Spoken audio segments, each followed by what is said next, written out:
Welcome to the Blogger Genius Podcast, brought to you by MiloTree. Here's your host, Jillian Leslie. Hello, my friend. Welcome back to the show. This is Jillian Leslie, your host. I'm also founder with my husband of the MiloTree pop-up app that grows your social media followers and your email subscribers. We also are founders of Catch My Party, the largest party ideas site on the web. I am a business coach and a business translator. I take what is working today in online business and break it down so you can use these strategies yourself. I am very excited about today's episode. I am interviewing Nikki Rausch from Your Sales Maven, and we are talking about something that I think is so important and a little uncomfortable. And it is how to sell things, what to sell, and then how to do it. We talk about the discomfort. We both share our own stories of being uncomfortable. And this was really inspired by a conversation that has been happening in my Facebook group called Become a Blogger Genius. I recommend you join the group, and people have been sharing about their discomfort around selling. And I always say, to be a successful blogger, you need to figure out what you can sell to your audience. And I can feel everybody kind of expressing that icky feeling. And that's what I want to address head on. Also, what's come up is people's discomfort around monetizing their blogs. Like if they're serving their audience, is it unseemly to also want to be making money? And I say unequivocally, please monetize your blog. Please make a ton of money. That's fantastic, because if you make money, you can serve your audience even more. And if you're serving your audience, hopefully it will enable you to make money. They work in tandem. I'm going to be sharing more about this topic because I feel like it is so important. I want you to really embrace monetizing. So without further delay, here is my interview with Nikki Rausch. Nikki, welcome to the show. Thank you so much for having me. I'm very excited to be here with you. I am super excited to have you because, as I mentioned before I pressed record, I put together 9 tips for people to be successful in 2021. And some of them are about being uncomfortable. So one of them that I shared with you is to put your face on video in 2021, because I believe that in order for our audiences to trust us and know us and like us, they need to see that we are humans, especially in this time when we can't really see people face to face. And then my other piece of advice to make people uncomfortable, that's not my intention, but I do believe if you can push yourself to do this, you will have a lot of success. And that is to sell something, to figure out what your audience is struggling with, come up with a solution, and offer that to your audience. And that has 2 pieces, which I want to get into with you. One is, what do I sell? And 2 is, how do I go about selling that? So what is your thought about this piece of advice for my audience? Well, first I'm going to say amen. And yes, you absolutely should be putting yourself out there. This is building the know, like, and trust factor is a real thing. And, you know, they say that, I learned this from my studies in Neuro-Linguistic Programming, that you can break communication down into kind of 3 main areas. You've got the words that you use. So when you're a blogger, the only piece of communication that you're working with is the words, right? And then the second kind of piece of the pie is voice quality. And so if you're talking to somebody or they can hear you on a podcast, well, now you've got this second piece of communication to add to it. And I'm quoting the Mahabrian study, which is an old study, and there's probably other ones out there, but this is the one that I learned through my NLP study. So they say of the 3 pieces of the pie, words is only 7%. So when you're thinking about communicating, building know, like, and trust, and you're only doing it through blog, you only have 7% of communication to work with. So your word choice is it has to be spot on. And then when you add the voice quality to it, so whether it's a podcast or whether it's talking to somebody over the phone, now the words they say is 38%. I'm doing this off the top of my head, so we'll see if my math adds up. But so 38%. So now when you add the words and the voice quality together, you've got 45% of communication. So now, you're enhancing the ability to build that know, like, and trust factor. And then when you add in your body language and facial expressions, which now when you do video, people get to see you, they get to see your facial expressions, they get to see how you move your body, they get that connection to you. They say that is the other 55%. Wow. So in order to really build this know, like, and trust factor and to build it quickly, you want people to have this experience of seeing you, hearing you, and then being really specific and precise in the words that you choose, because all of these things help you have that, oh, this person, when they get on a call with you, they're like, oh, I already feel like I know you.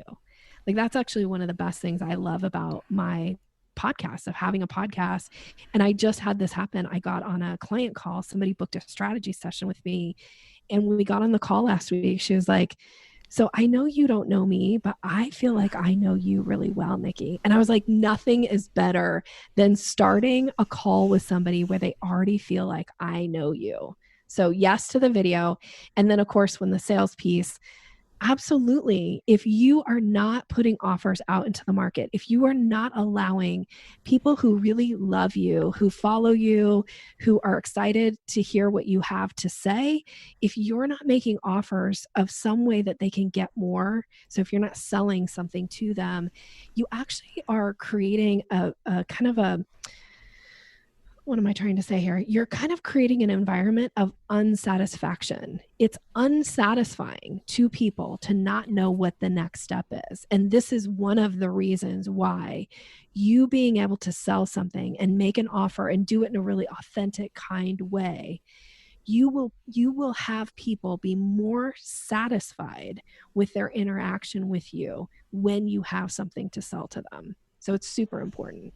I think, I couldn't agree more. So I think that that blogging can feel very safe because there's a distance. I put out a post, let's say it's a recipe, I put out a recipe, or I put out a craft, or who knows what, or even I'm writing about parenting or something even kind of more personal, but there's a little bit of like, my post goes out, you read my words, you can get in touch with me, but there's real distance. And I think for a long time, before video became easy, before taking photos became easy, that was the way we communicated as bloggers. And I feel like I don't like calling bloggers. I feel like they are online entrepreneurs with a blog. And exactly. that it's like a much bigger, you get to see yourself in a much bigger way than I'm just a blogger. It almost seems cute. Versus, no, I'm an online entrepreneur. I'm building a business.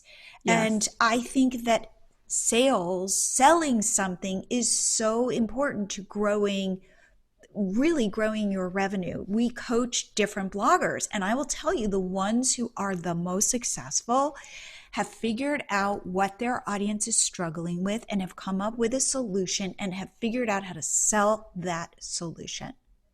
Yeah. I mean, I've been saying this for years too, and I'm sure, people in your audience have heard this. It's like, if you don't have something to sell, and if you aren't selling something, you have a hobby. You don't have a business. A business comes from generating revenue, and revenue, no matter what anybody says, comes from sales. Like, you have to sell something to generate revenue. And as much as this is one of the reasons why, like, I don't take on private clients. Very rarely would I take on a private client who hasn't had their business for a year. Like, there's ways to work with me, even if you haven't had your business for a year, but I won't take on a private client that hasn't had their business for a year, because I find that a lot of times they still have this mindset of like, I'm going to put out a piece of content, or I'm going to have a blog, or I'm going to put up a website. People are going to flock to it, and they're just going to pay me like bucketfuls of money. And even though there's a part of them that's like, yeah, people are telling me that's probably not going to work. But, I read a story once that it worked for somebody. So if it worked for them, it's going to work for me. But that's just not how it works. Like, that's not how we generate money. And how we generate money is by selling something. And selling is a skill set. And, if you're an expert on parenting, and if you're an expert on recipes and like all these things that make you who you are, that is amazing. And yes, people need access to you. And in order to generate revenue, there has to be some sales skill involved. It doesn't have to be yucky. It doesn't have to be like aggressive. And yet there does need to be some strategy behind the selling piece. If you really want to grow a successful business, you have to grow business through generating revenue, and that comes from sales. Now, what are your thoughts for figuring out what to sell? I talk to bloggers all the time and they go, I don't know what to sell. How do I figure that out? Okay, so I don't know if you're going to hate this answer, but this is the answer that I give my clients often, is you put something out and you see if people want to buy it. Okay, you are preaching to the choir. You are preaching to the choir. Because the thing is people are always asking me like, what do you think about this offer, Nikki? Or what do you think about this price point? And I can give you ways to structure offers, and I can make suggestions on price points and, and how to lay out the offer and all of that. But the proof is in the pudding. Like, the proof is by putting the offer out, and sometimes even selling it at a crazy low price so that you can get the experience of, do I like doing it? Does it get the results that I want the person to get? Or give them the opportunity to get the results, because some of it's on people implementing. Like, I'm a big believer in that too, that implementers get results. So there has to be a way for them to implement whatever it is that they're paying you money to receive, right? And it's about testing offers in the market. And it's not about having the perfect offer at the perfect price. It's about putting an offer out there and going, well, that didn't work, so I'm going to do something different next time. Or that was a huge hit. How can I amplify that? Or this piece of it worked, this other piece didn't. So I'm going to keep this piece. I'm going to try a new thing here and get rid of the part that didn't work. It's really about testing. Like, I will say sometimes, like I put out an offer last year that was, wildly successful, beyond my wildest dreams successful. I had no idea that people were going to respond to it the way they did. Wait, what was it? What was it that you did? So what it was, I've never done this before, but I offered people to become lifetime members to my Sales Maven Society. That's my membership program. So Sales Maven Society, that's where training is housed. People get access to all this sales training, and they get access to me in a group, and they get access to our private Facebook group. And it's an incredible group. And I've never made an offer for somebody to just be a lifetime member, because usually it's a monthly fee, or you could sign up for a year, but never a lifetime offer. And then I attached to it 3 private strategy sessions with me. So that's private coaching. So you got 3 strategy sessions and lifetime offer access. And my goal was to sell 5, like I wanted 5 people to purchase it. And I sold 48, I think, within just a few days. And since then I've sold it a few more times to a few like people that have asked. And how much do you charge for this? So I charged $990 for it. It was a crazy low price. So it originally generated like $47,000, but it has since generated, I can't even, probably close to $100,000 really, because people have like repurchased the strategy sessions. They've, once they've signed up for this offer, now they buy, sign up for my master classes and all the, so it's generated a ton of income. And then I put out an offer in November of 2020 that I thought was an even better offer. Like, I thought this was going to be the offer. It was so like, I just thought, oh, like this is going to be the thing that people need, and nobody bought it. Not even one. Not one person bought it. And I was like, oh, okay. So I won't be making that offer again. Right. But I can Right. always go back to this offer that was a huge success last year, and maybe I tweak it.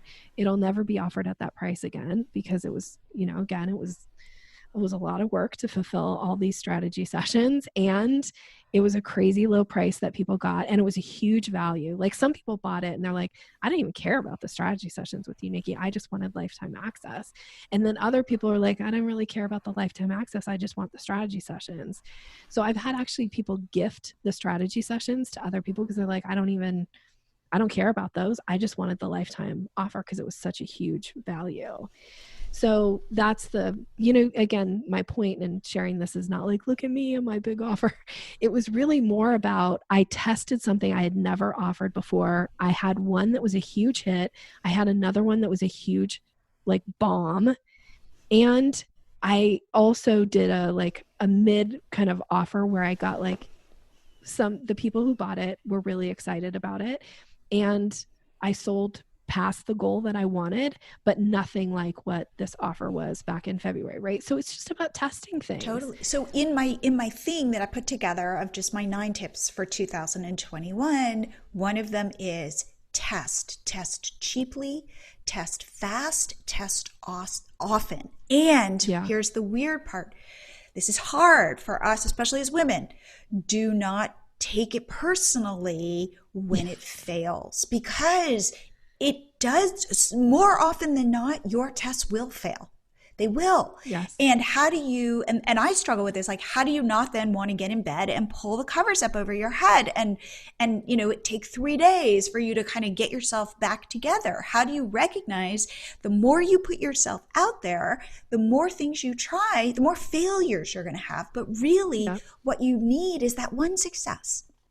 And I call these at-bats. I call this mining for gold. And this is also where my concept of doing B- work comes in, which is you're co-creating with your audience. You're potentially pre-selling your ebook or your course and saying, are you guys interested in this? And can I get you to come along with me as I create this? Can we co-create it together? Because if I think I'm going to hit A+ work, but I haven't been testing this and I haven't been getting feedback, I'm really not doing A+ work. It's only when I put it out there, see what response I get, hear what people are saying, what words are they using? How can I then fine tune it so that I can then continue to iterate and iterate and iterate? Yep. I totally agree with that. This idea of, so I'd mentioned this this offer that I put out. So just to give some background around it is, I actually had spent some money for my business. I signed up for a program that I hadn't budgeted for, but I really wanted to participate in. And that program was $5,000. So I spent $5,000. I wasn't expecting it. And after I spent it, I kind of started to freak out. And I was like, okay, so now I need to sell something that I wasn't expecting to sell for $5,000 to recoup the money that I just spent in my business that I wasn't expecting to spend. Now, I did this. I came up with the idea, the concept for this offer within 24 hours after spending this money.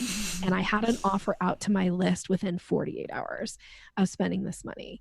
And I recouped my investment, within then 70, whatever the next one, 72 hours or whatever it was. And then and then all this other revenue got generated from this, but it came from this idea of I need to sell something right now. So I'm going to put this offer out in the market. And I was telling one of my friends about this, who does these huge launches, and she does 3 or 4 of them a year. And they're huge. She invests tons and tons of money and time into these launches.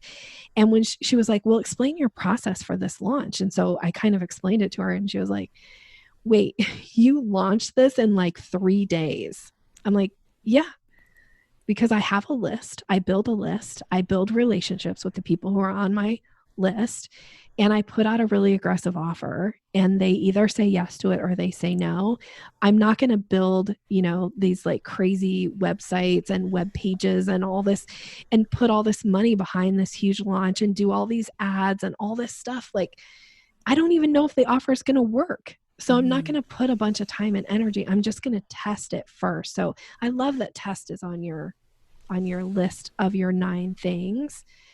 Like, again, like, amen, test test cheaply. Like, I love that you put that together in 3 days. I love that you had that like fire under your butt, like, oh my God, money's flying out the window. I gotta recoup this. And my hunch is that you were bolder because that money went away, that $5,000, that had you not spent that money and you were kind of thinking about, oh, I'm going to do this, it wouldn't have made it so immediate. Like, I'm going to just do it and see what happens. And worst comes to worst, I'm, who knows, a little embarrassed, or a little like shocked or a little sad or whatever those feelings are. But that you didn't, I same thing. I have friends and they structure these launches and they have these huge like whiteboards and everything is mapped out. And it's like, and it's amazing. It's amazing. Yes.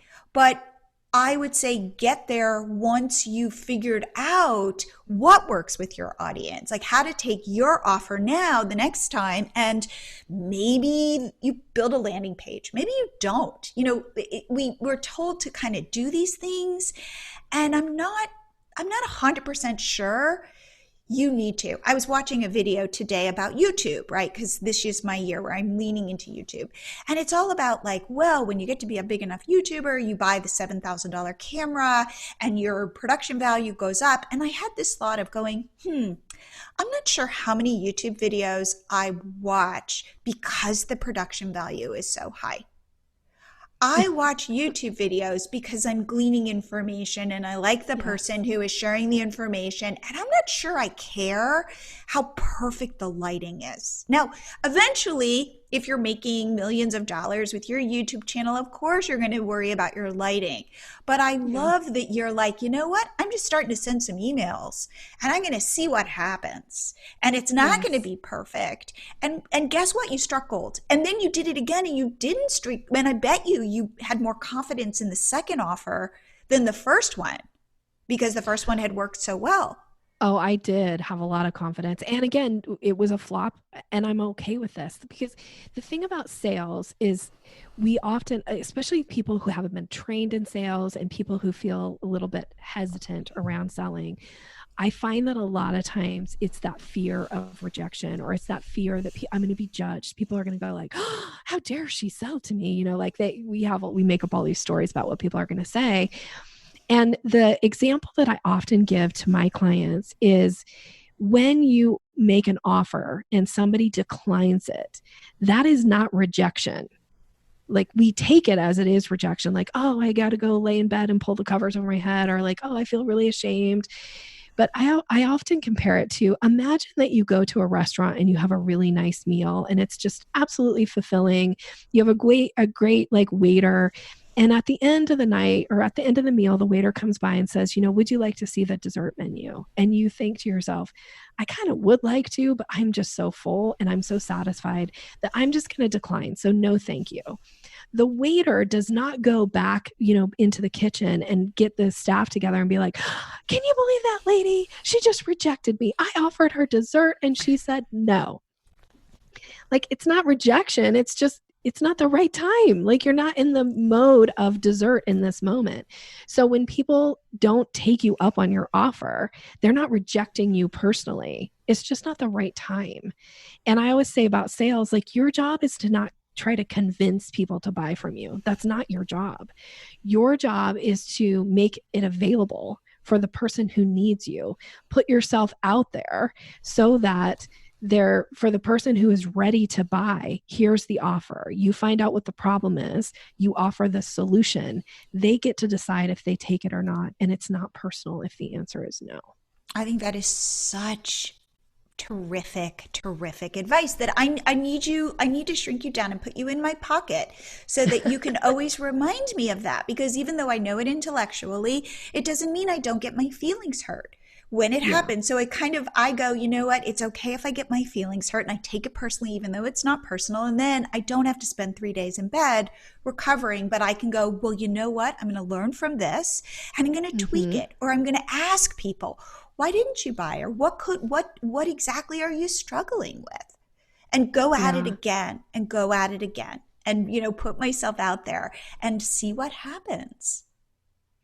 I love to ask when I'm kind of surprised if somebody declines, like if I'm working with somebody and we've had this great conversation and I know like, oh my gosh, what I do is totally going to solve their problem, right? Like I can really help this person. And we get to the end of what I call the selling staircase and the sales conversation, which is the close, and they decline. Then oftentimes, if I'm a little bit like, wow, I'm surprised they're declining, I would just say to that person in the moment, is it okay to ask the reason you're declining? Because I want to know, but I'm going to ask in a really kind way to try to keep the relationship, the rapport there. I don't want to make them feel defensive by having to be like, well, I can't afford it, or I don't like you, Nikki, and I don't want to buy from you. Like, I'm not trying to put them on the defensive. And yet that information is so crucial to maybe not earning their business, but to doing a better job in the next conversation or in the next offer. So don't be afraid to ask people that question too. Like, and I always put what's called a softening phrase in front of it, which is it okay to ask? And you ask with your voice in a nice way. Is it okay to ask your reason for declining the offer? It's and interesting. People, you wait. We sell a pop-up app called MiloTree. It grows your social media followers and your email subscribers. Certain customers will cancel and they'll like email me, let's say, and say, I want to cancel my account. And of course, my response is always, of course. And then I write, hey, would you mind sharing why you're canceling? And then I say this to not make it personal. I go, we're always trying to improve our product. So any advice or any thoughts you can offer would be greatly appreciated. And then most people will say things like, well, I'm shutting down my blog, or I'm taking a break, or whatever it is. And it's not even about my product. Right. It's about my life has changed. And like I can't afford it, or who knows? I mean, more often than not, it's something like that. Most people are happy to tell me. Mm-hmm. But it's not personal, like you're rejecting me. It's like, hey, we're just trying to get better. I thought this would be the perfect opportunity to talk about how you can use the MiloTree pop-up app to grow your business, how it works. MiloTree is a pop-up you install on your blog, and it pops up when a visitor comes and asks that visitor to follow you on Instagram or Pinterest or Facebook or YouTube or join your email list. And why this is so powerful is it gets that visitor who doesn't really know you to stay in your universe. You get to then reach them over and over again. So please head to MiloTree.com, try it out. If you haven't, you get your first 30 days free. There is no risk, and let MiloTree do some of the heavy lifting of building your community for you. And now back to the show. I would say, like, I'm a lifelong learner and I'm committed to growth, right? Like, and growth usually is not comfortable for most of us. Change is not comfortable, but I'm committed to trying to be the best version of myself and try to be better this year than I was last year, and in my business and in my personal life and all of those things. But a lot of times that comes from the places where we do get told no. That growth can come from the place where something didn't go the way that we want it to, right? Because when it goes really well, we're like, oh yeah, that's supposed to happen. Like, I totally planned that. And then when it doesn't go well, we're like, what? Like, what's going on? And so that's the place where you want to dig in. You want to understand what happened. What could I do differently next time? And I actually assign this to my clients when they get in this negative mindset of like, well, this didn't work and that didn't work. And like this whole thing was, it just was a total flop and blah, blah, blah. And I always give them an assignment where I say, okay, here's what I want you to do. I want you to tell me 3 things that you're happy with that were in direct link to your performance in the conversation, to the offer, the things that you have control over. 3 things you're happy with that you think went well. And then 1 thing that you'll change the next interaction that you have. So it isn't like the 1 thing you did wrong. It's the 1 thing you'll change, because it's about gaining new insight and information and then applying it. It's not about beating yourself up of like, oh, nobody wants to buy from me. Totally. Okay, so let's then start at the beginning.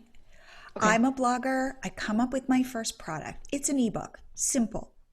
And I've done it the way that you and I are talking about. I went to Canva and I just put it together, and I let's say, I'm going to make a landing page on my WordPress blog, right? Okay. And I'm going to have a buy button, and I'm going to tell you kind of the value of what this is, and I'm going to put it out there. What are your thoughts about that? And do you have different advice for me with my ebook?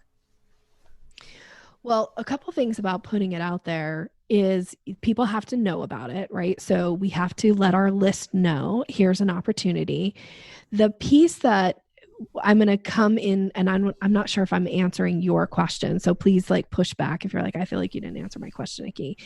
The piece that I think is really important is when you're putting something together and you're putting it out there, you have to make it for the reader. And that means your language has to speak to the reader.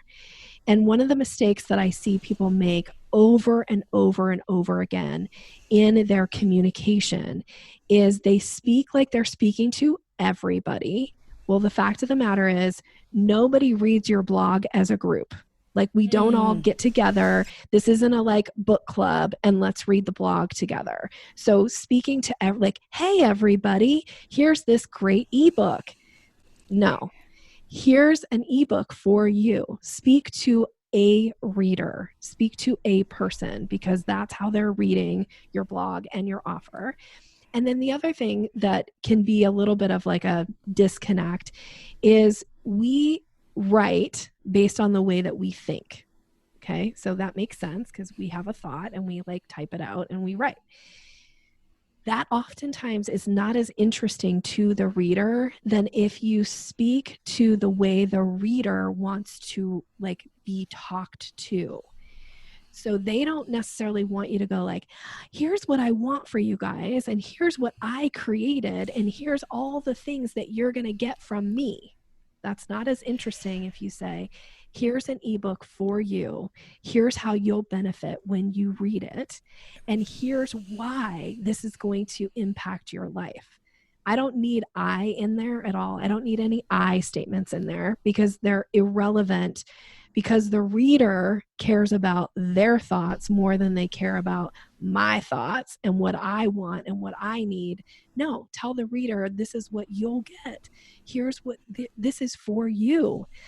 And so speak in that language and you will find that people will respond as if you wrote it for them. And they will be like, oh, this ebook, I know you wrote this for me, and here's why, and here's how this applies to my life, and here's how I'm going to use this. And they'll love you for it, and they'll remember you for it. I say this all the time, that this isn't the Jillian show. And the truth is, most of my listeners, I'm sure they care about me, but really they care about if hopefully in this conversation that we're having, that we can provide value to them.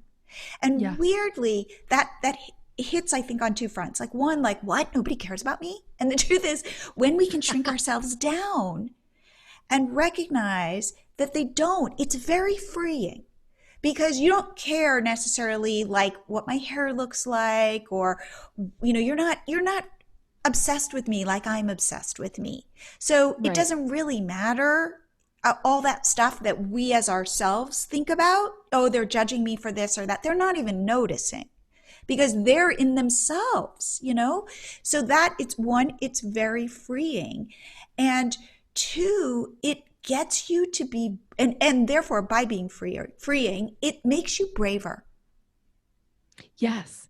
I always say sales isn't actually about you. It's about the other person. And when you make the conversation about the other person, the person that you are here to serve, they'll feel that from you, because I think we all know there are certain people out there, like you get a sense of their style and it feels like it is the so-and-so show, right? Like it's just about them and all they do is talk about themselves and how great they are and how, what they did over the weekend and this great life that they're living. And, and that gets old right? Because people are like, well, that doesn't really help me at all. Like, I don't get anything out of that as the listener or as the reader. So start speaking to the reader, make everything about the person, even where I know that I said this already on your podcast. I said for your listeners, but they don't listen to your podcast together as groups either. So like, even that's a mistake on my part, because it's for the listener. It's for you listening right now.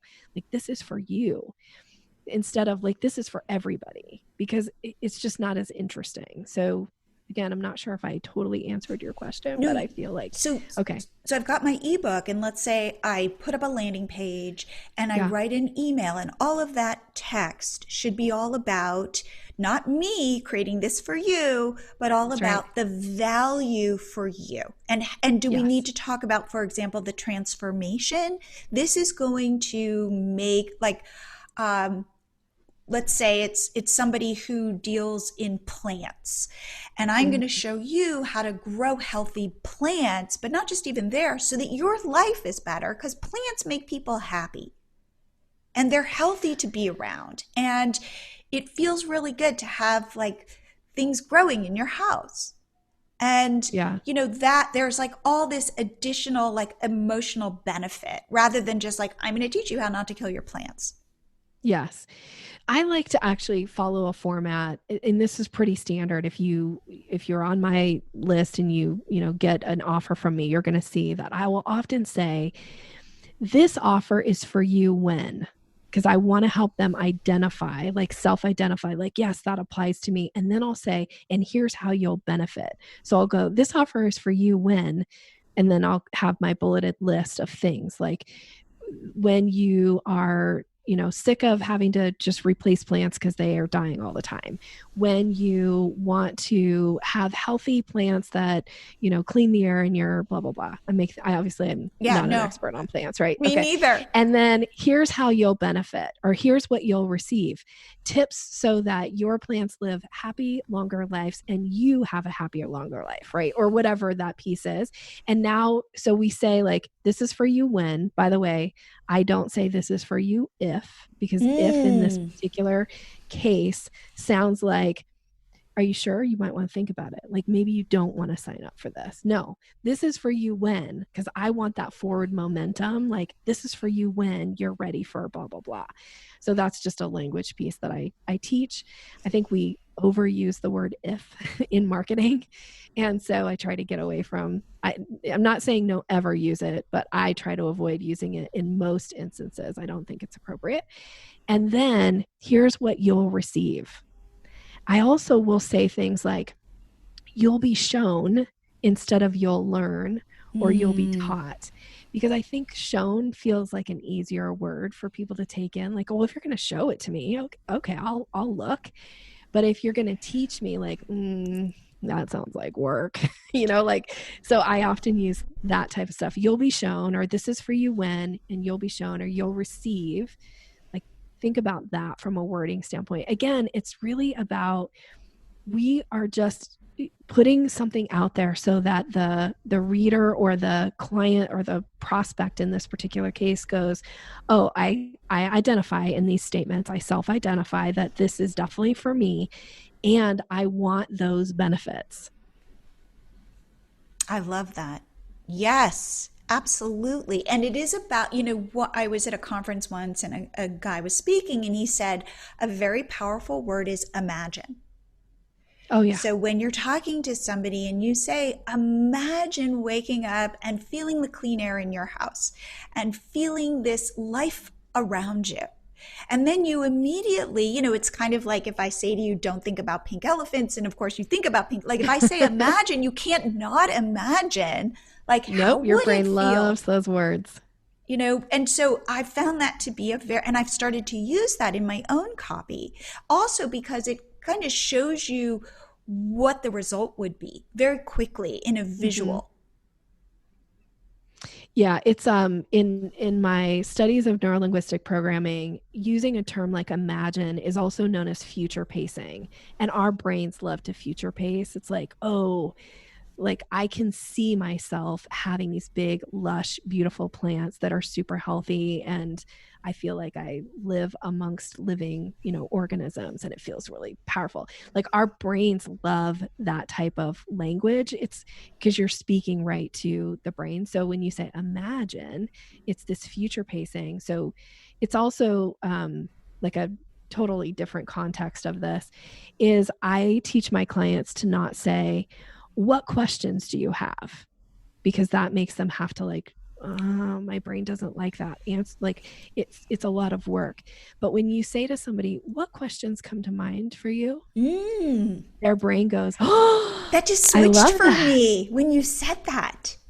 Yeah. That is amazing. So first, I just have to stop for 1 second and have you explain what NLP is. Okay.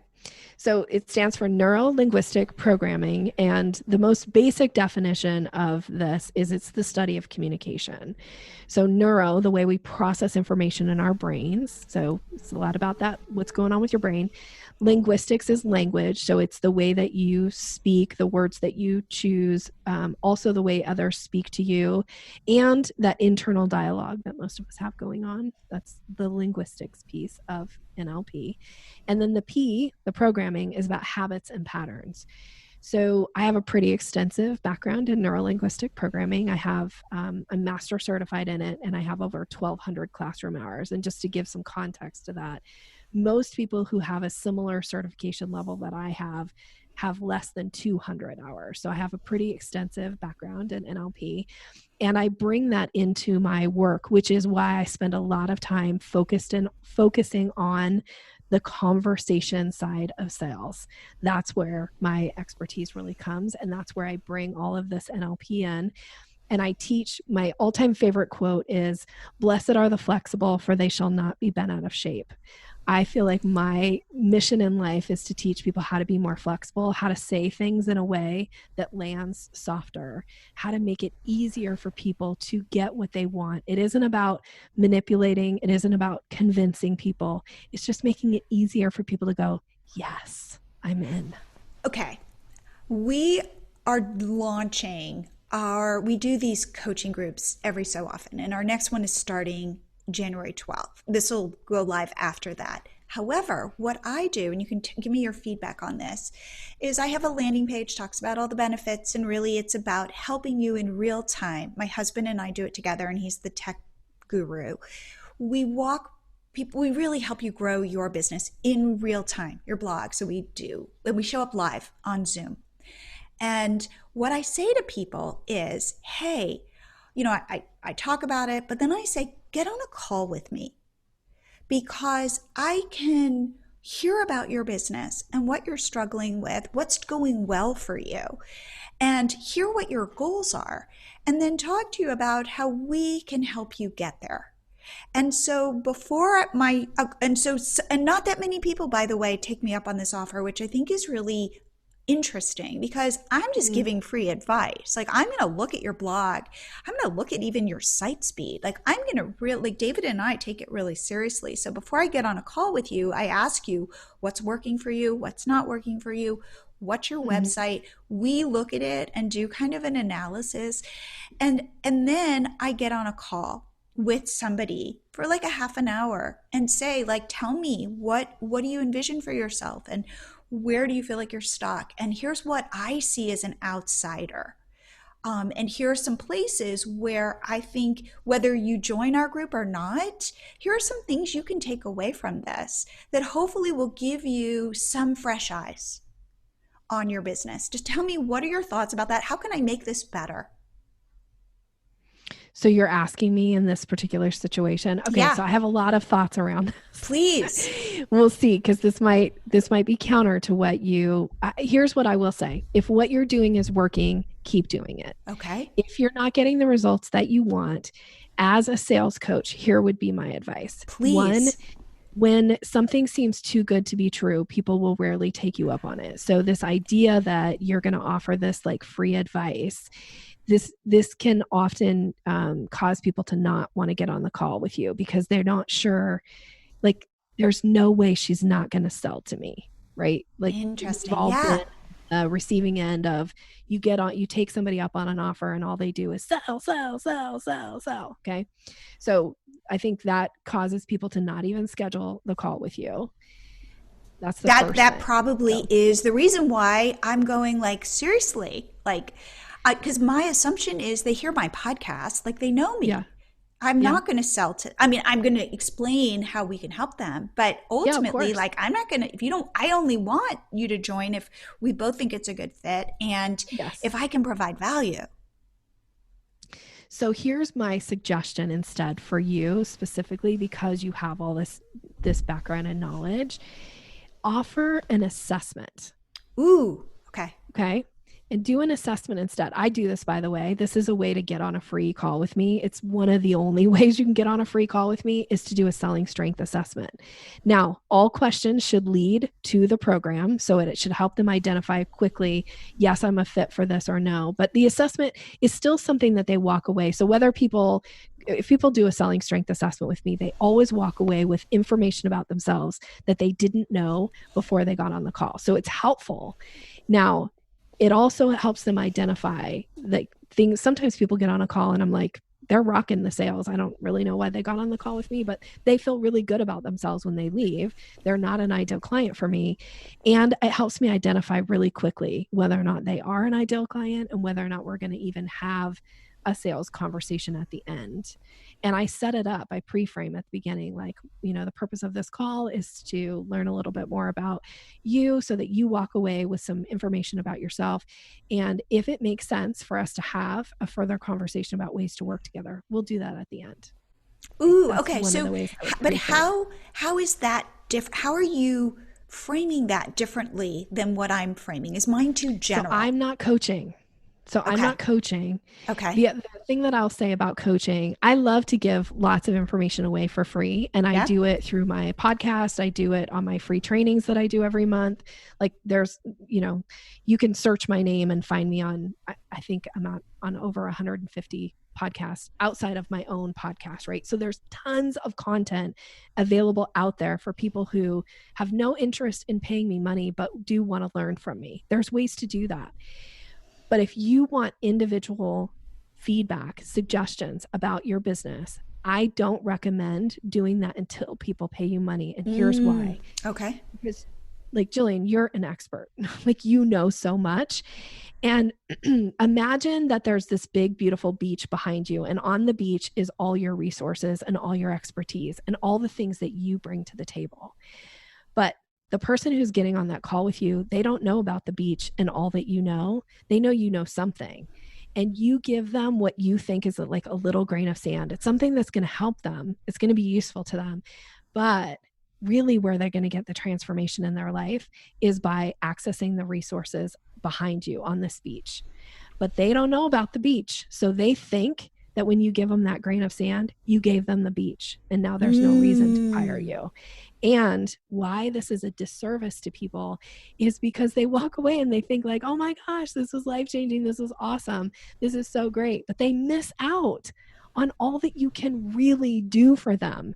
So I don't recommend coaching for free. I don't recommend giving advice for free. So we call it an assessment. And then through the assessment, I'm saying, what are you struggling with? And here's how we can get you there.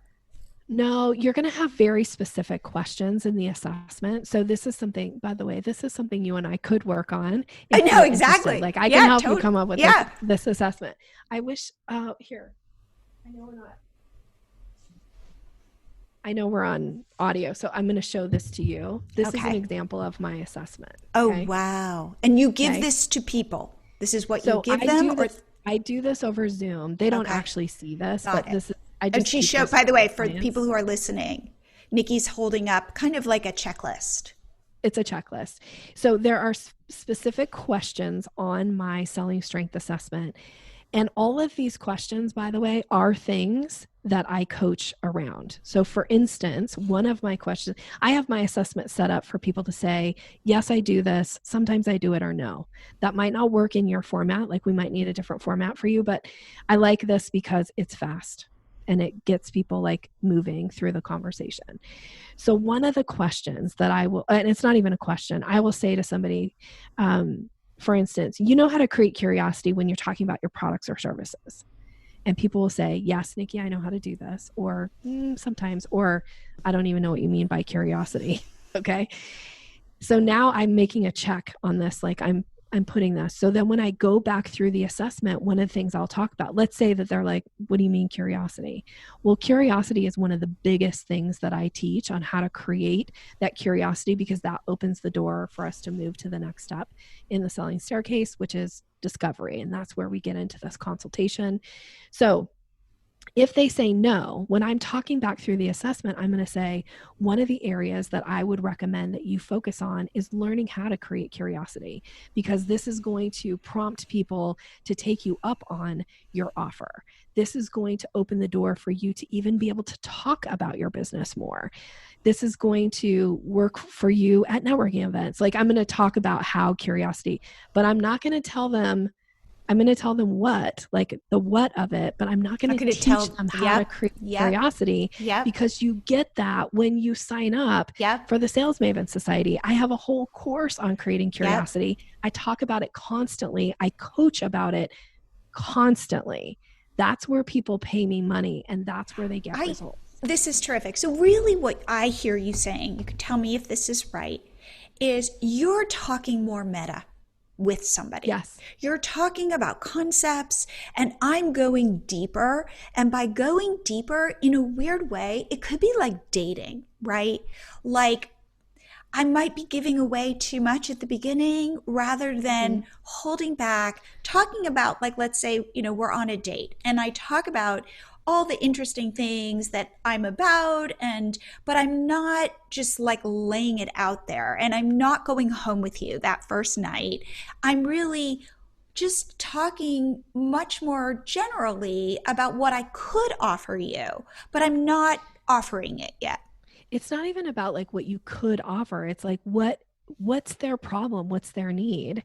Helping them start to have some ideas around where are the sticking points in their business. And in order for them to get the results, in order for them to start to make some changes, come join the program, because this is where you're going to learn all of these things. But we have to help them. Like, I talk about creating curiosity, but I will guarantee you, people who don't know a lot about sales probably are thinking right now, what does she mean, create curiosity in order to sell more? But I'm telling you right now, it's the number one missed step in the selling staircase for most people. And because most people don't know how to do it and do it well, they never even get to put an offer in front of somebody. So it is crucial to the sales conversation that people learn how to create curiosity. But you don't know that until I ask that question. Interesting. So then you create the need, because then I go, because now they go like, know this. Maybe I should learn how to create curiosity so that I could have more real conversations with prospects versus talking at a bunch of people who are not listening to me. I think that is so powerful. Just even based on this, I can see in my own mind the shift. And again, I think it is going more meta of, here are the things that we will be teaching. Like, do you know about this? Or what have you been doing when it comes to this? And they can go, nothing. And I go, oh, well, this is something that we will be talking about.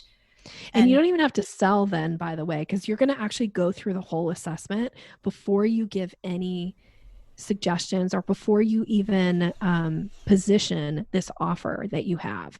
You want to get through the questions, because it may come out in a different way with the information they share with a different question, that you're gonna position the offer a little bit differently. So you want to get through your assessment questions first. And by doing that, though, I'm learning this is kind of what you were saying. I know where they are. I know where their strengths are. I know where their weaknesses are, and things that they might not even know they don't know. Yeah, right?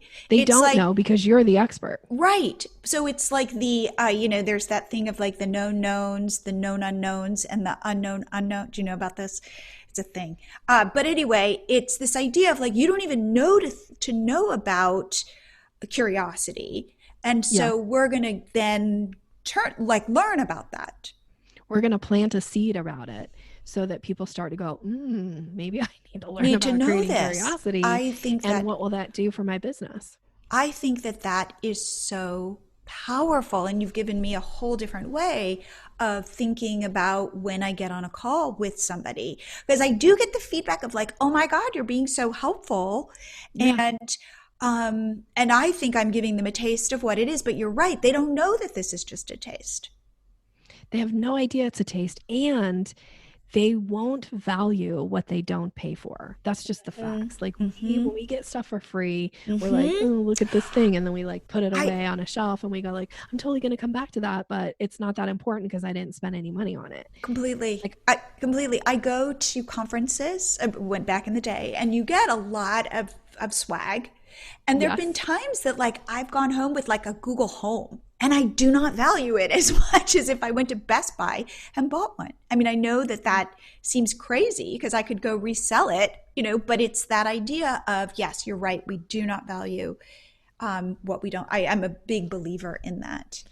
Yeah, I found like over the years, because I test all the things that I do, because again, I'm teaching selling, but I also am selling my services all the time. So I test everything that I do, and I don't teach things that I know, like if it doesn't work for me, I'm not going to teach you how to do it, right? Like I walk my talk, and I really do.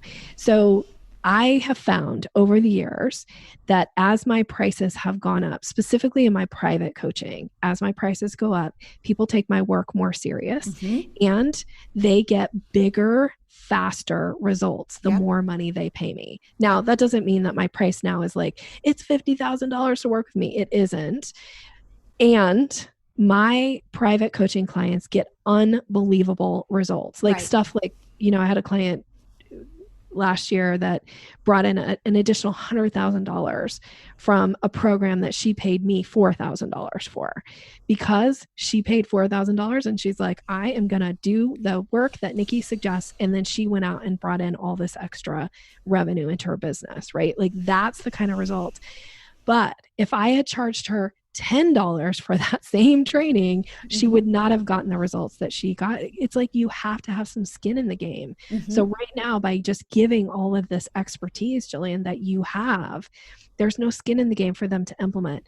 Therefore, they're not going to hire you. They're not going to be good ambassadors out in the marketplace, because people are going to be like, hey, what do you think about Jillian? They're going to be like, well, I had a call with her. I mean, she gave me some good advice, but yeah, I didn't really see any results. Well, you didn't see any results because you didn't implement, and you didn't implement because you didn't pay for it. I think that is so powerful. I do. Okay. Will you come back on the show for a part 2? Because I feel like we have so much more to discuss. Absolutely. I'd be happy to. I'd be honored. Oh, to come I love back. that, just because I feel like you are so just sharing so much wisdom, like so many things I'm writing down, because I love the way that you think. And my biggest takeaway from what you're sharing is that you can do sales in a kind and helpful, gentle, and like productive way, and that there are systems you can use to really get the results you're looking for. Is that right? That is totally right. I'm all about, like, that's my word, kind and credible. I only speak about things that I know, and it always comes from a place of kindness, because I truly believe that sales is something that you do with people. It's not something you do to people. So yes, I'd be happy to come back and talk more about sales. Well, especially because this year I'm really leaning in my own business, but also hopefully guiding my listeners to take this seriously, to say, if you want to see acceleration in your business, it's time to think about products. It's time to be uncomfortable. It's time to implement the stuff that you're talking about strategically, thinking about your language, thinking about the person you're selling to, putting them first and their problems and their needs first. And so I feel like you are a really great resource to take the ickiness out of sales, to take the discomfort. Not that, again, there is discomfort. So know that, but yet to normalize it. So we don't have to get in bed for 3 days and think it's us and think the world hates us and we have nothing to offer. So I think that, your messaging is so powerful. So Nikki, if people want to learn more about you and get in touch with you, what is the best way? Well, the easiest way is wrapped around a gift for your audience. So if you like this idea of selling and doing it from an authentic place, then my gift to your listener is to download my ebook. It's called Closing the Sale, and it talks through some of this language that we've been kind of playing around with a little bit and some ways to approach sales with confidence. And you can get that by going to Your Sales Maven, MAVEN /MiloTree. And that will be something you can download. You'll be on my website then. We'll now be connected. I will email it to you. So that's the easiest way, is to go to yoursalesmaven.com /MiloTree and get the ebook Closing the Sale. I think, and also then you can watch how Nikki does sales. Yes. Right? There's lots and lots of ways for you to see how I do sales. Yeah. Which I think is terrific. Well, Nikki, I just have to say, you are my first friend in Boise. So it has been such a pleasure talking to you. Thank you so much for coming on the show. Thank you for having me. I hope you guys have liked this episode. For me, I love Nikki's energy. She's so soft-spoken. I feel her integrity, and she is talking about selling stuff. So I want you to see that those things can go hand in hand. I'm hoping to continue this conversation in my Facebook group. So if you're not part of it, please join the Become a Blogger Genius Facebook group, because I would love to hear what you think about this so that we can dissect this together, so that we can change our limiting beliefs around selling. I think we could all benefit from that, myself included. But let's put ourselves out there to really build the businesses we want to build and to have the freedom we want to have. And I will see you here again next week.